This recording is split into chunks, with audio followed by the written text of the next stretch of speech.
Et bonjour à tous et bienvenue pour l'analyse de la semaine du 11 mars 2024. Donc, avant de commencer la semaine, ce qu'on va faire, c'est qu'on va regarder le calendrier économique. Donc, qu'est-ce qu'on a mardi prochain? Donc, la semaine prochaine, ça va être principalement mardi et jeudi, et encore. Donc, mardi, qu'est-ce qu'on a? On a l'inflation aux US. Qu'est-ce que ça veut dire graphiquement? Ça veut dire ici, ça veut dire qu'on a une inflation qui baisse. Inflation qui baisse, ça veut dire quoi? Ça veut dire que la Fed est en train de respecter ses objectifs, donc c'est bien. Et surtout, ça va faire baisser le prix du DXY parce que on va baisser les taux d'intérêt en conséquence, mais ça c'est dans une deuxième partie. Ensuite, le PPI, je dis pas grand chose à dire. Donc on est sur du 0,3% et 0,3%, le consensus est le même que le précédent. Donc pas grand chose à dire. Euh, Pour faire simple, moi ce que j'aime bien déjà c'est ce doji en daily sur le DXY. C'est très très joli. Donc c'est pour ça que je ne vois pas vraiment haussier. Même si c'était un vendredi avec la news du NFP, on a quand même réagi à la hausse. Enfin on a fait grosse baisse violente, on a réagi. Donc ce qui m'intéresse, ça serait de long en début de semaine.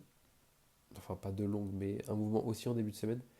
Et ensuite avec l'inflation qui est attendue à la baisse, une baisse de l'inflation, on a justement cette réaction de baisse en confluence avec l'AFVG H4, l'AFVG Daily, pardon, je ne sais pas pourquoi j'ai écrit H4, l'AFVG Daily.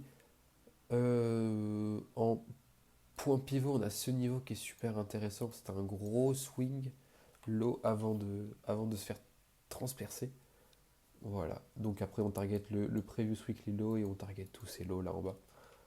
Voilà. Après, si l'inflation s'avère être supérieure à 3,9, ou voilà. Par exemple, si on a une inflation entre 3,7 et 3,8, ce qui peut arriver, c'est intéressant.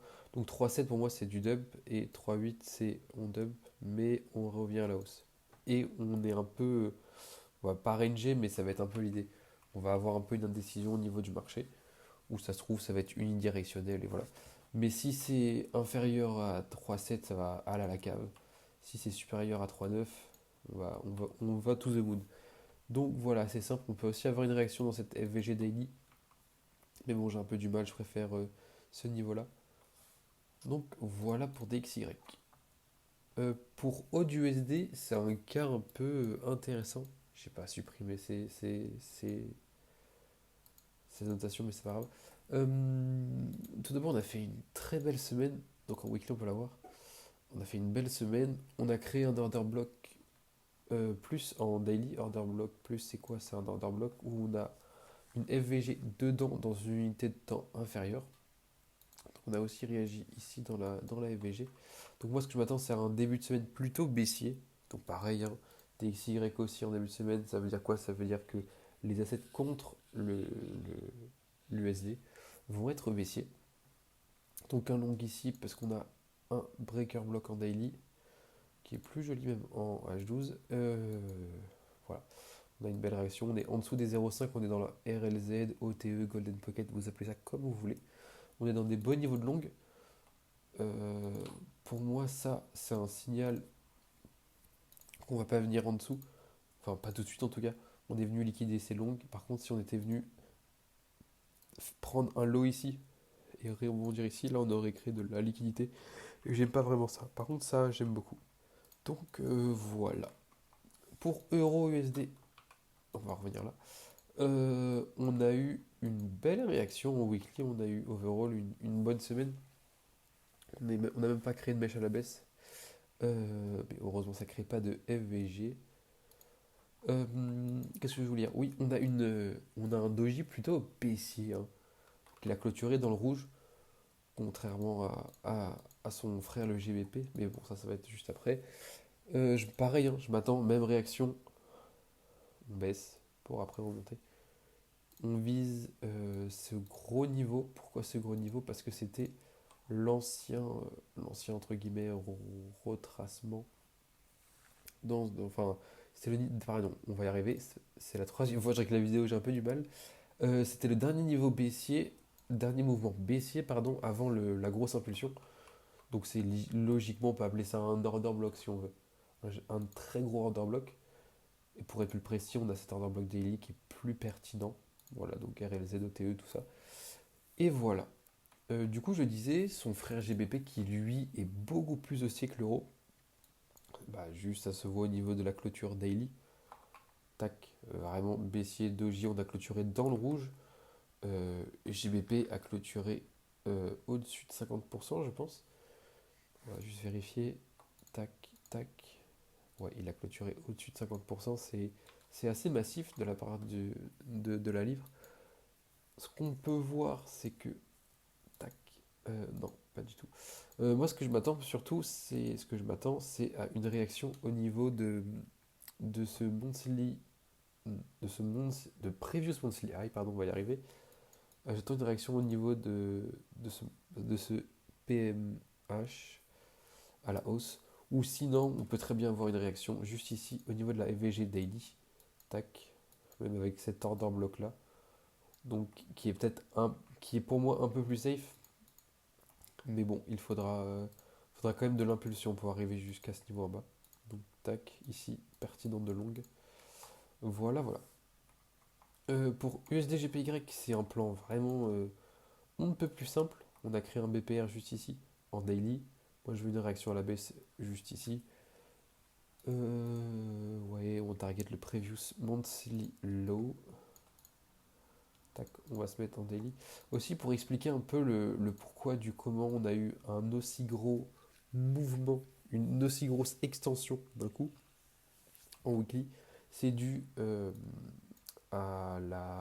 au relevé des taux de la banque japonaise.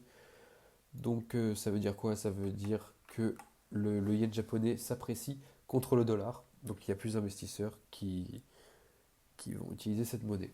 Enfin, qui vont investir dans cette monnaie. Voilà. Voilà, pareil, jeu de réaction. Donc en confluence, on a ce BPR dans cette FVG Daily. Donc qui est plutôt clean. Et voilà, pas grand chose à noter d'autre. Le cas de Xo est plutôt pertinent. Enfin, pertinent, oui et non. On va pas longue. Je ne vais pas longue cette bougie tout de suite. Je ne vais pas longue cette fusée. À la limite, on peut avoir une réaction ici, au niveau de ce preview sur l'EI. Et toujours, on est en ATH, Price Discovery, donc on va éviter de le long comme un débile. Non, moi, ce que j'aimerais bien, c'est un retracement jusqu'à ce gros niveau. Donc, c'était un peu un range, si on peut appeler ça comme ça. Donc, on est en dessous des 0,5. Donc, c'est pas mal pour longue. En termes de confluence, on a une weekly FVG, on a ce niveau-là, cet order block. On a vraiment pas mal de confluence, on n'a pas à s'en faire. Mais oui, je veux pas longue tant qu'on n'est pas dans cette box-là. Sinon, pour moi, c'est un peu du suicide. Je vérifie que ça règle toujours bien. Ça règle toujours bien. Le cas de BTC, c'est vraiment un cas d'école, entre guillemets. Donc on est venu liquider ces lots pendant hier, samedi. Donc juste ici. Ça veut dire quoi en français? Ça veut dire qu'il y avait des longues, ils avaient leur stop juste ici. Parce qu'il y avait la FVG là, ils se sont dit, bon, on va pas revenir dans la FVG. Eh bien non. Donc on est venu liquider ces longues. Donc on a trois entre guillemets scénarios possibles pour moi. Soit c'est turbo pump et on s'en fout, on va directement à la TH. Soit le scénario le plus probable c'est qu'on va liquider ces lots là et ensuite on va à la TH.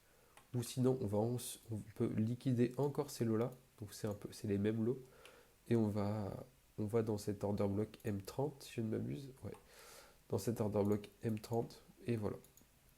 Ce que je veux pas avoir, c'est une clôture en dessous de ce niveau-là. En dessous de ce. Tac, tac. En dessous de ce niveau-là, je vais pas avoir de clôture. Si j'ai du clôture en dessous de ce niveau-là, bah, si j'aime pas beaucoup, on va avoir un retracement à minima dans ce niveau-là. Cet order block H4 qui est intéressant. Et voilà, donc pas grand-chose à signaler sur BTC.